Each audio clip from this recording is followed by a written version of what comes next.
మొట్టమొదటగా నాకు ఈ అవకాశం ఇచ్చినటువంటి దేవాది దేవునికి నా నిండు మనసుతో కృతజ్ఞతాస్తుతులు తెలియజేస్తూ ఉంటున్నాను. అలాగుననే ఈ లెంట్ ధ్యాన స్రవంతి అనే ఆధ్యాత్మిక కార్యక్రమమును ప్రారంభించినటువంటి the right reverend doctor P Isaac Varaprasad తండ్రి గారికి నా ప్రత్యేకమైనటువంటి ధన్యవాదములు తెలియజేస్తూ ఉంటున్నాను. అలాగుననే youth board chairman reverend Benhur Babu గారికి, అలాగుననే సెక్రటరీ నేసి గారికి ప్రత్యేకమైన వందనములు తెలియజేస్తూ ఉంటున్నాను. తలలు వంచి చిన్న ప్రార్థన చేసుకుందాం. పరిశుద్ధుడైన మా దేవ, కృపగల తండ్రి, దయగలిగిన మా గొప్ప దేవ, మీ పరిశుద్ధమైన పాదములకు వందనములు, స్తుతులు, స్తోత్రములు చెల్లిస్తూ ఉంటున్నాం. మాకిచ్చినటువంటి ఈ లెంట్ కాలములోని పరిశుద్ధ వారము, హోలీ వీక్లోని ప్రత్యేకమైనటువంటి ఈ దినము కొరకై మీకు వందనములు. ఆదేశ గురువారముగా మాకు అనుగ్రహించిన విధమును బట్టి మీ పాదములకు స్తోత్రములు. వాక్య ధ్యానములోనికి మేము వెలుచు ఉండగా మీ ఆత్మ సహాయమును నడిపింపును మాకు దయచేయమని నిన్ను ప్రార్థిస్తూ ఉంటున్నాం. వినగలిగిన చెవులను, గ్రహించగల మనస్సును మాకు దయచేసి మీ ఆత్మచేతనే సమస్తమును నడిపించి మీరే మహిమ పొందుమని యేసునామమున ప్రార్థించి అడిగి వేడుకొనుచున్నాము తండ్రి, ఆమెన్. ప్రభునందు ప్రియమైన దేవుని సంఘమా, ప్రభు పేరట మీ అందరికీ ఈ ఆదేశ గురువారం యొక్క శుభములు తెలియజేస్తూ ఉంటున్నాను. లెంట్ కాలములో 40 రోజులు ప్రత్యేకమైనటువంటి కాలముగా మనకు ఏర్పాటు చేయబడి ప్రతిదినము అనుదినము దేవుని యొక్క వాక్యమును ధ్యానించటానికి రాయలసీమ అధ్యక్ష మండలంలో ఏర్పాటు చేయబడినటువంటి ఈ లెంట్ ధ్యాన స్రవంతిని బట్టి ఎంతో సంతోషిస్తూ ఉంటున్నాం. మరొక సంవత్సరము ఈ రీతిగా మీ ముందుకు రావటానికి దేవుడిచ్చిన అవకాశాన్ని బట్టి దేవునికి వందనములు చెల్లిస్తూ ఈ దినమునకు ఈ దిన ప్రత్యేకతను జ్ఞాపకం చేసుకుంటూ ఈ ఆదేశ గురువారము యేసు ప్రభుల వారి కాలంలో జరిగినటువంటి ప్రత్యేకమైనటువంటి కార్యములు మనము ధ్యానం చేసుకుందాం. ఆ ప్రత్యేకమైనటువంటి ఆదేశ గురువారమున జరిగినటువంటి కొన్ని కార్యములను మీ ముందుంచాలని ఆశపడుతూ ఉంటున్నాను.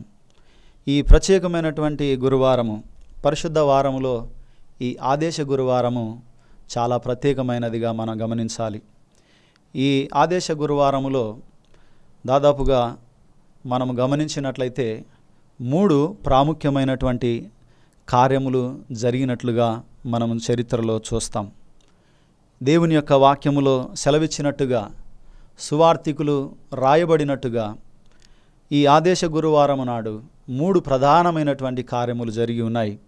వాటిని నేను మీతో పంచుకోవాలని ఆశపడుతూ ఉంటున్నాను. మొట్టమొదటిదిగా గమనించినట్లయితే పస్కా భోజనము ఆచరించబడుతున్నటువంటి రోజు. పస్కా ఆచరించబడుతున్నటువంటి రోజు మొదటి దినముగా మనం గమనించాలి. ఈ పస్కా భోజనమును ఎక్కడ వారు ఆచరించారు, ఎక్కడ సిద్ధపరిచారు అని మనం చూస్తే లూకా సువార్త 22వ అధ్యాయము 11వ వచనం నుంచి 13 వచనములను మనం చదువుకుంటే, లూకా సువార్త 22వ అధ్యాయము 11వ వచనం నుంచి 13వ వచనములను మనం గమనించితే, నేను నా శిష్యులతో కూడా పస్కాను భుజించుటకు విడిది గది ఎక్కడని బోధకుడు అడుగుచున్నాడని ఇంటి యజమానునితో చెప్పుడి. అతడు సామాగ్రి గల ఒక గొప్ప మేడగది మీకు చూపించును, అక్కడ సిద్ధపరచుడని వారితో చెప్పెను. వారు వెళ్ళి ఆయన తమతో చెప్పినట్టు కనుగొని పస్కాను సిద్ధపరచిరి. ఇక్కడ పస్కా పండుగను ఎక్కడ సిద్ధపరిచారు, ఎక్కడ సిద్ధపరచాలని యేసు ప్రభుల వారు చెబుతూ ఉన్నారు. శిష్యులతో చెప్పిన విధమును మనం జ్ఞాపకం చేసుకుంటే చూచినట్లయితే, పట్టణములోనికి మీరు వెళ్ళండి, పట్టణములో ప్రవేశించినప్పుడు నీళ్లకుండా మోసుకొని పోబడుచున్నటువంటి ఒకడు కనబడతాడు, వాని వెంట మీరు కూడా వెళ్ళండి. వాడు ఇంటిలోనికి మీరు వెళ్ళి ఆ ఇంటి యజమానునితో మీరు ఈలాగున అడగండి, పస్కాను భుజించుటకు విడిది గది కావాలని బోధకుడు అడుగుచున్నాడని మీరు అతనితో చెప్పండి. అతడు ఒక గొప్ప సామాగ్రి కలిగినటువంటి గదిని మీకు చూపిస్తాడు, అక్కడ సిద్ధపరచండి అని చెప్పబడినట్టుగా వీరు వెళ్ళి కనుగొని అక్కడ సిద్ధపరచటం జరుగుతుంది. ఇక్కడ యేసు ప్రభుల వారి జననమును మనము జ్ఞాపకం చేసుకోవాలి. ఎందుకు ఇక్కడ జననాన్ని జ్ఞాపకం చేసుకోవాలి అని అంటే, యేసు ప్రభుల వారి జనన సమయంలో ఆయన జన్మన స్థలము దొరకలేదు అని మనకు రాయబడి ఉంటుంది. సత్రములో స్థలము లేనందున ఆయనను పశువుల తొట్టిలో పరుండబెట్టిరి. సత్రములోనే స్థలము దొరకనటువంటి పరిస్థితి ఆయన జనన సమయములో మనం చూస్తాం. అయితే ఇక్కడ పస్కా పండుగ సమీపములో, పస్కా పండుగ దినములలో, పస్కా పండుగ రోజు వచ్చినప్పుడు ఇక్కడ యెరూషలేము అందరితో, యూదులందరితో, ప్రపంచ నలుమూలల నుంచి వచ్చేటటువంటి యూదులందరితో కూడా చాలా చాలా రద్దీగా ఉంటుంది. ఇలాంటి పరిస్థితులలో స్థలము దొరకటం అన్నటువంటిది కష్టమే. అయితే ఇక్కడ ఈ పస్కా పండుగ, ఈ పస్కా భోజనమును సిద్ధపరిచినటువంటి గదిని మనం గమనించితే, ఒక గొప్ప మేడ గది మీకు చూపించును. గొప్ప సామాగ్రితో నిండిన ఒక మేడగది, అంటే ఒక గొప్ప మేడగది అక్కడ మీకు ఇవ్వబడుతుంది. అనంటే యేసు ప్రభుల వారి జనన సమయంలో, ఆయన పుట్టుకలో సత్రములోనే స్థలము దొరకలేనటువంటి పరిస్థితి కనబడితే, ఇక్కడ ఆయన పస్కాను భుజించేటటువంటి సమయములో యెరూషలేములో ఒక గొప్ప మేడగది, వీరు పస్కాను, ఒక గొప్ప మేడగదిలో పస్కాను భుజించుట అన్నటువంటిది మనం గమనిస్తే, ఈ రెండింటినీ మనం చూస్తే గనక మనం అర్థం చేసుకోవాల్సిన విషయం ఏమిటంటే, యేసు ప్రభుల వారి జనన విషయమే చాలా ప్రాముఖ్యమైనది. అయితే ఇక్కడ యేసు ప్రభుల వారి జన్మమే చాలా ప్రాముఖ్యమైనదిగా మనం ఎంచితే, ఒక గొప్ప మేడగదిలో గొప్ప పస్కా విందు సిద్ధపరచటం అన్నటువంటిది మరింత ప్రాధాన్యత కలిగినదని మనం ఇక్కడ గుర్తించాలి. జన్మమే ప్రాముఖ్యత కలిగినది అని అనుకుంటే, ఇక్కడ పస్కా భోజనమును ఆచరించటం, పస్కా పండుగ ఆచరించటం ఇంకా అంతకంటే ప్రాముఖ్యతను ఇక్కడ సంతరించుకుంటూ ఉన్నది. అంటే ఈ దినము యొక్క ప్రాముఖ్యతను నేను మీకు జ్ఞాపకం చేస్తున్నాను. పస్కా పండుగ అంటేనే యూదులకు చాలా ప్రాముఖ్యమైనటువంటి పండుగ. ఈ పస్కా పండుగలో, ఈ మేడగదిలో సిద్ధపరచబడుతున్నటువంటి పస్కా భోజనము, ప్రభు యొక్క చివరి రాత్రి భోజనమును, పస్కా భోజనమును మనం ఇక్కడ చాలా ప్రాముఖ్యతగా మనం ఎంచాలి, చాలా ప్రాముఖ్యమైనదిగా మనము చూడాలి. ఇక రెండవ విషయము, యేసుక్రీస్తు ప్రభుల వారు శిష్యుల పాదములను కడగటం. ఇక రెండవ కార్యముగా మనం గమనిస్తే, యేసుక్రీస్తు ప్రభుల వారు శిష్యుల పాదాలు కడుగుతున్నటువంటి రోజుగా ఈ రోజును మనం జ్ఞాపకం చేసుకోవచ్చు. మామూలుగా సాధారణంగా గురు శిష్యుల సంబంధాలు ఎలా ఉంటాయి అని అంటే, గురువు విద్యను చెప్పిన తర్వాత, గురువు శిష్యులకు బోధించిన తర్వాత, గురువు శిష్యులకు శిష్యత్వమును నేర్పించిన తర్వాత శిష్యులు గురువుకు గురుదక్షిణ అన్నటువంటిది ఇస్తారు.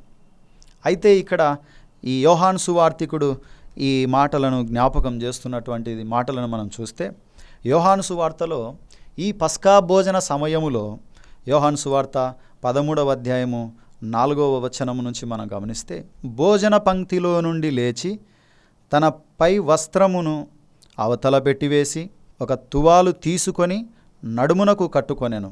అంతటా పల్లెములో నీళ్లు పోసి శిష్యుల పాదములు కడుగుటకును తాను కట్టుకొని ఉన్న తువాలుతో తుడుచుటకును మొదలుపెట్టెను. ఇక్కడ యేసుప్రభుల వారు ఈ పస్కా పండుగ రోజున, అంటే శిష్యులు సాధారణంగా గురువుకు గురుదక్షిణ అనేది ఏర్పాటు చేస్తారు. అయితే ఇక్కడ గురువే లేచి భోజన పంక్తిలో నుండి లేచి, ఈ పస్కా విందులో నుండి లేచి శిష్యుల పాదములు కడగటము, ఇది అతి గంభీరమైనటువంటి క్రియగా మనం చూడవచ్చు. మొదటిది పస్కా భోజనము, అతి గొప్ప మేడగదిలో గొప్ప పస్కా విందు సిద్ధపరచటంలోనే మొదటిది గంభీరమైనది అనుకుంటే, రెండవది కూడా అంతే గంభీరమైనటువంటి కార్యము ఈ పస్కా భోజనములో జరుగుతూ ఉన్నది. గురువు శిష్యుల పాదములను కడగటం. యేసు ప్రభుల వారే, బోధకుడే శిష్యుల పాదములు కడగటం ఇక్కడ మనము అది అంతకంటే గంభీరమైనటువంటి క్రియ అని నేను మీకు తెలియజేస్తూ ఉంటున్నాను. ఇంకా ఈ రెండవ గంభీరమైనటువంటి కార్యములో ప్రత్యేకంగా యేసుప్రభుల వారిని జ్ఞాపకం చేసుకోవాల్సినటువంటి సంగతి ఏమిటి అని అంటే, ఆయన బోధలే ప్రత్యేకమైనవి అని అనుకుంటే ఆయన చర్యలు కూడా ప్రత్యేకమైనవిగా ఈ సందర్భంలో ఈ కార్యమును బట్టి మనం చెప్పవచ్చు.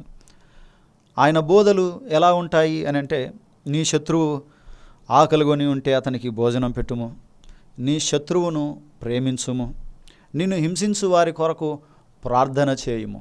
ఇవి ఆయన ప్రత్యేకమైనటువంటి బోధలు, అందరూ చేసేటటువంటి బోధలు కాదు ఇవి.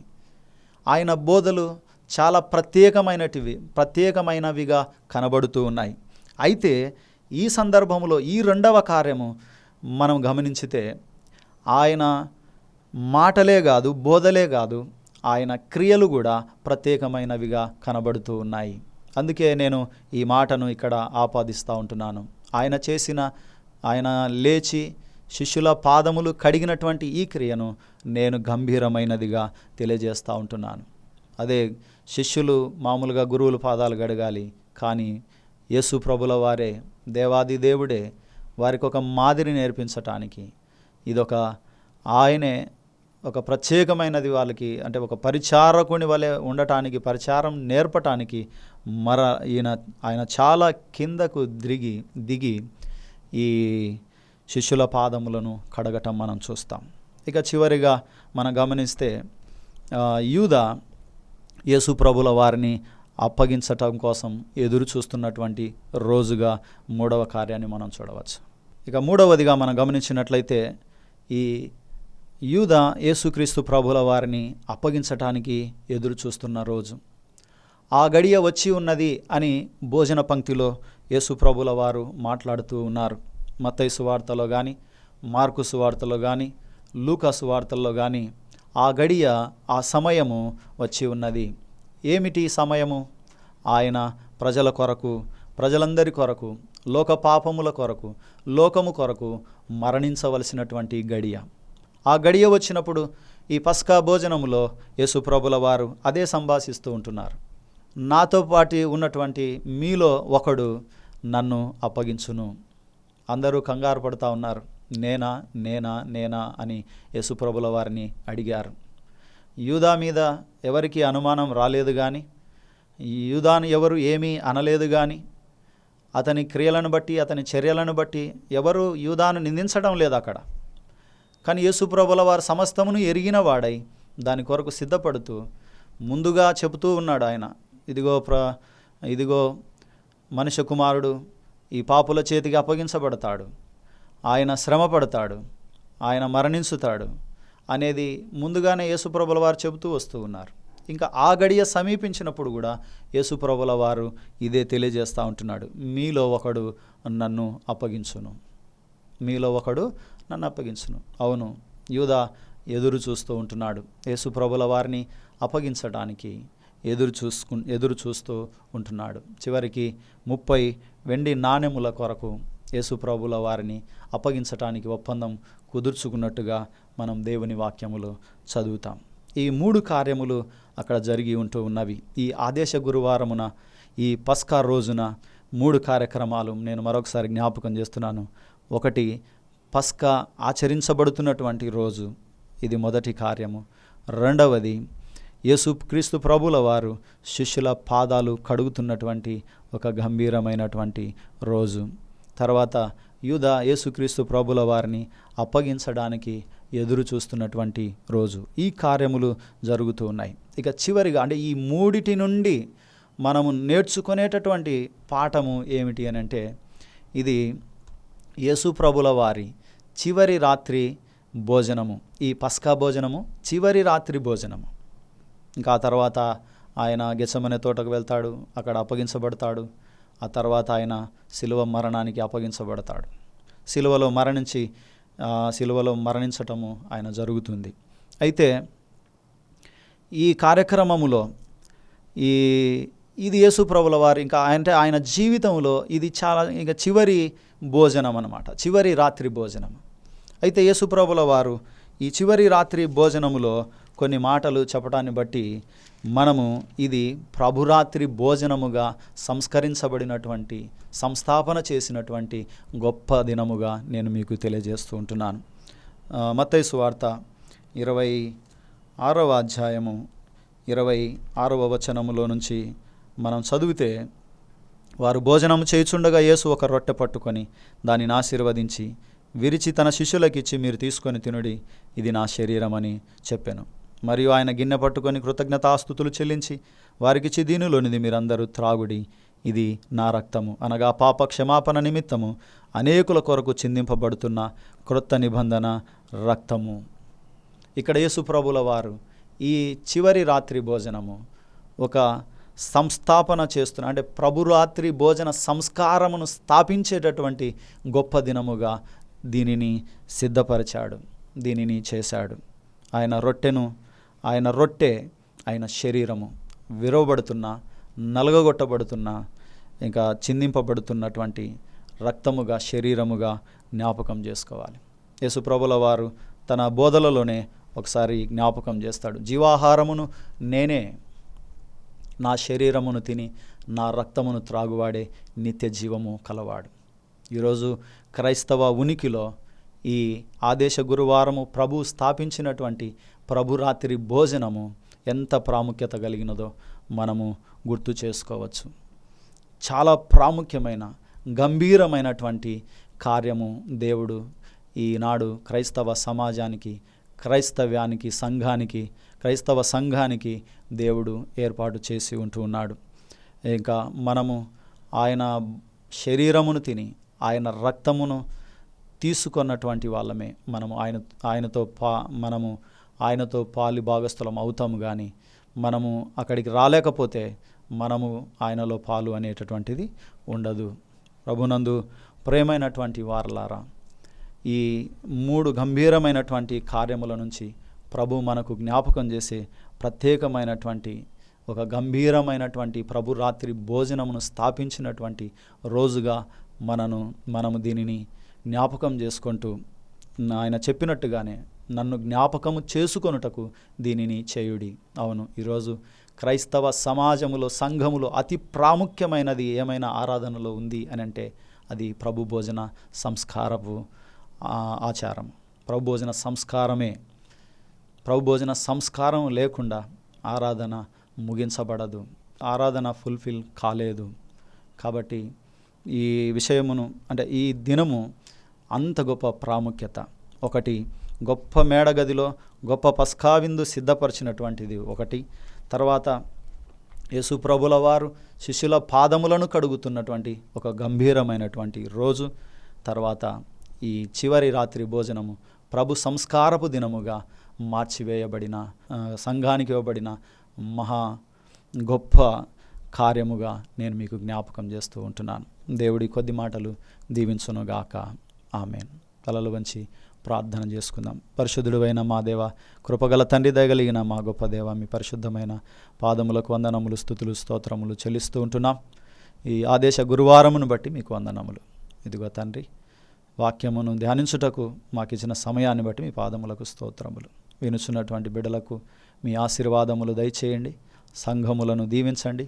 అధ్యక్ష మండలమును మీరు దీవించండి. నాయనటువంటి యూత్ డిపార్ట్మెంటును మీరు దీవించండి.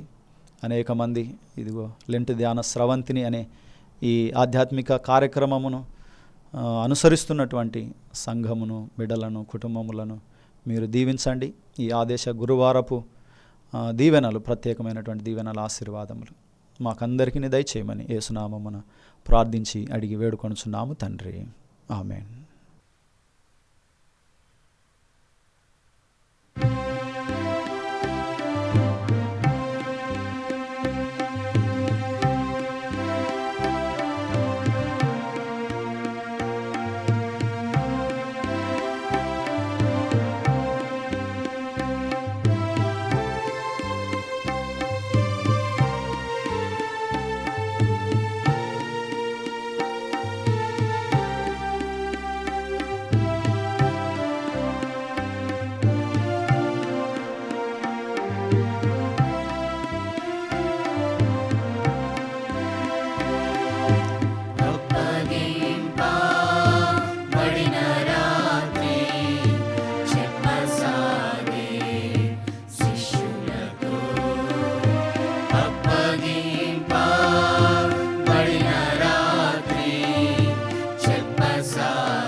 విరచి నా దేహం రొట్టె విరచి ప్రార్థించి నిట్టూర్పు విరచి నా దేహం పట్టుదలతో వచ్చు వరకు ఇట్టులానే పూజించుడనేను పట్టుదలతో వచ్చు వరకు ఇట్టులానే పూజించుడనేను అప్పగింపబడిన రాత్రి చెప్పసాగే శిష్యులతో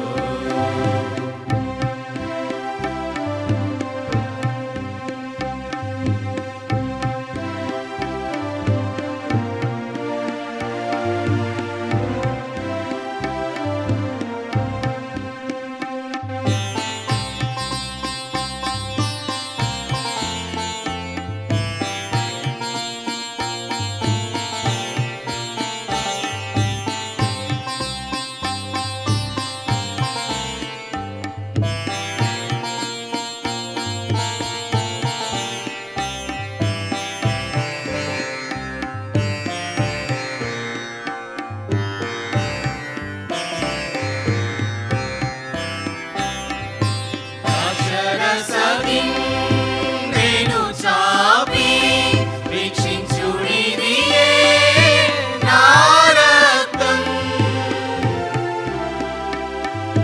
ద్రాక్షరసమి నేను చాపి వీక్షించుడిదియే నా రక్తం రక్షణార్థం మోక్షరాజ్యం చేరుడనేను రక్షణార్థం దీని త్రాగి మోక్షరాజ్యం చేరుడనేను అప్పగింపబడిన రాత్రి చెప్పసాగే శిష్యులతో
అప్పగింపబడిన రాత్రి చెప్పసాగే శిష్యులతో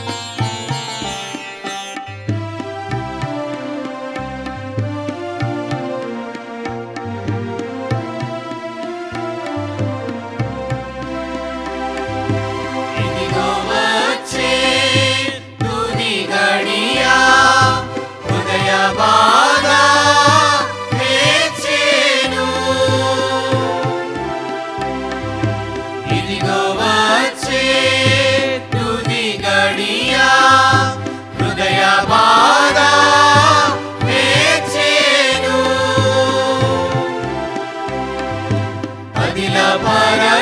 పరచునట్లు తండ్రి మదిలో వదలక ప్రార్థించుడనేను పరచునట్లు తండ్రి మదిలో వదలక ప్రార్థించుడనేను అప్పగింపబడిన రాత్రి చెప్పసాగే శిష్యులతో